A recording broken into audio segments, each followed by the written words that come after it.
আমরা কিন্তু এখনও একটা আশঙ্কার মধ্যে আছে যে ইলেকশনের পুরোদমে ক্যাম্পেইন শুরু হলে কতটুকু পরিবেশ সেখানে থাকে, লেভেল প্লেইং ফিল্ড সেখানে ঠিক থাকে কিনা, আইনশৃঙ্খলা ঠিক থাকে কিনা। যদি এটি ঠিক থাকে আশা করা যায় উৎসমুখর পরিবেশ তৈরি হবে। জামাত ইসলামের ভোট কি বেড়েছে আগের চেয়ে? আপনার কি মনে হয়? এটা তো বোঝাই যাচ্ছে।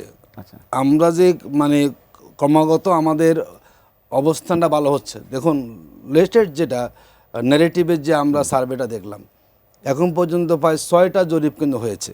যদি আমরা সেটাকে একটু ক্যালকুলেশন করি, গড় করি, তাহলে আমরা দেখলাম যে এই 6টা জরিপে প্রায় 42,000 মানুষ অংশগ্রহণ করেছে এবং তার মধ্যে 21% মানুষ তারা কিন্তু মতামত দেয়নি। মতামত দিয়েছে 32,000 পিপল মতামত দিয়েছেন। আমরা দেখলাম এই মতামতের ভিত্তিতে যদি আমরা 6টাকে আমরা অ্যানালাইসিস করি তাহলে সেখানে প্রায় 41% মানুষ বিএনপিকে চাচ্ছেন এবং তার মধ্যে 35% মানুষ জামাতকে চাচ্ছেন। আর এনসিপির ক্ষেত্রে আসলে প্রায় 8%।